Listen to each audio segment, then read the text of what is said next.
Преписка сега, бидейки професор, че прегабът ми го даде той подарък, кога ние бехме на дебатата за историята пред 2 години, в май 2022 година, 23-та, извини.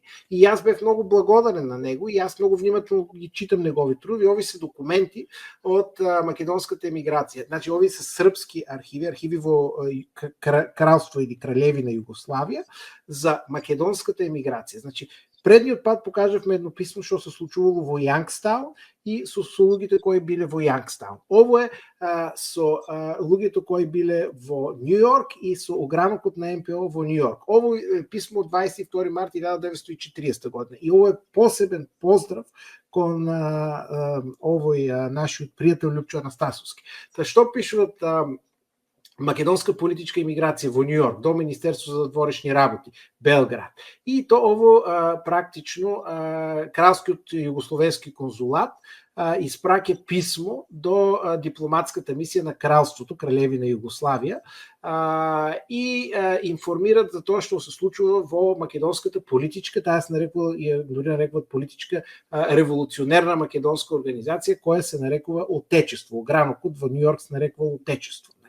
Тој нема своји простори и се состануваат во македоно-бугарскиот ресторан Круп на 6-та авенија помеѓу 23-та и 24-та улица. Председател на организацијата е Сотир Христов, родом од Битула, по занимавање крнзар, кој добро стои материјално. Благајник е бугарин Александар Денков од Стара Загора. Тоа е судбината на луѓето од Стара Загора да бидат во македонски организации. Велат дека бил директор на Софијска народна банка. Човекот свој 55 години и така натаму. Како што ви е познато, јас неодавна по ваш совет зачених во организацијата. Веќе успеав да се стегнам наклонетост до господин Денков. Денков е бугарот. Значи, дознав дека тој. Значи, видите како они се зачленуваат во организацијата српските дипломатски агенти, за да може да добиват информација. И тоа е председател на тукашното бугарско народно друштво. А бугарите или македонската миграција, они се отворени. Луѓе секој добродошол, како секогаш. Тој не крие од македонците дека е бугарин. Веќе дека тие во Бугарија ги дале најдобрите политичари, научници и војсководци, македонците. Ги фали македонците со полна уста што на овие им годи. На тој начин ги придобил нивните симпатии и почит. Тие просто го обожаваат.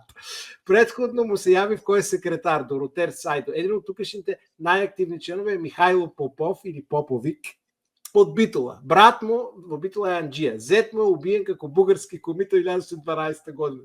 Вдовицата на тој комитет, сестрата на овој Попов, е омажена за Мирослав Жупанивец, поранше член на квартот Свети Недела во Битула. Овој сега е во Пезија, живее во Битула, во Кукета и така натаму. Киро Иванов, за кој се расправуваше член на организација, почитуване поради неговата фамилија во Југославија, тој е берберин, има свој дюкјар и така натаму. Многу активен е и Тодор Христов Капетанчев, роден од Битула, живеел во Битула, бил наредник музикант, дошол нелегално во Америка, така во Битула зет, така. Така како што споменах, душата на организацијата е Денков. Во организацијата јавно се говори дека неизната цел е со насилни револуционерни средства да ја ослободи Македонија од србите. Не се крие дека таа по тоа би требало да се обедини со Бугарија. Сето тоа се идентификува со Македонија, а сите членови Сомали исклучуци се декларираат како бугари. Ово е архивот на Република Северна Македонија. Не си го измислувам јас. Господин Денков особено ми се приближува. Се уште не сум на чисто какви му се намерите. Изгледа дека некаква мисија има за мене, така натаму.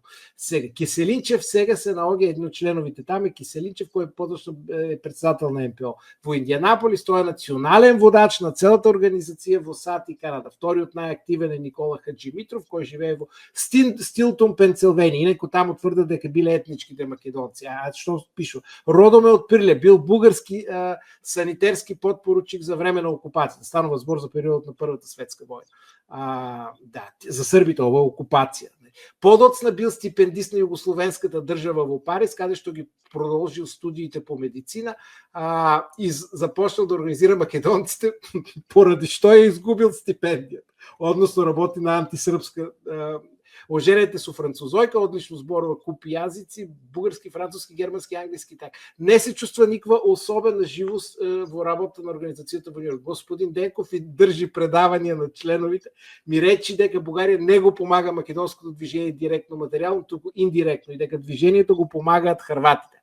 За Ванчо Михајлов, тоа за бате Тане му го прашам, ми рече дека се уште е во Турција, иако како што тој вели се проширила вест дека е во Полска, а потоа во Италија и во Америка. Дали е во тоа искрен, не знам, но сигурен сум дека тој со сигурно знае каде. Ми речи дека не треба да се знае каде е за сега. За Коста Тодоров ми речи дека Нью Йорк собира доброволци за Франција. Тој не го смета него за патриот и така натаму. Денков избегал од Бугарија од времето на покојниот Стамбулиски, зборува многу јазици, тој предвидува обединување на србите и бугарите, но дури од како ќе се бугаризира Македонија. Тој јавно вели дека дошол во Америка за да ги организира таа голема цел тукашните македонци и да подготви да можат да вршат бугарофилска пропаганда во Македонија. Македонците во Америка отворено вели дека тој особено бара интелигентни луѓе по македонците во Америка, да, тоа е секогаш дефицит, и отворено вели дека не смета многу на простата маса. Вели дека има многу македонски младици на Југословенски универзитети кои верно се предани за македонската мисија, што секако тоа е подразбиране дека тие се верни на заветната бугарска мисија и вели дека организацијата ги помага тие студенти преку свој врски во Југославија. Драгиша Станоевик. Еве ви го македонската емиграција во издание на професорот Тодор Чепрега.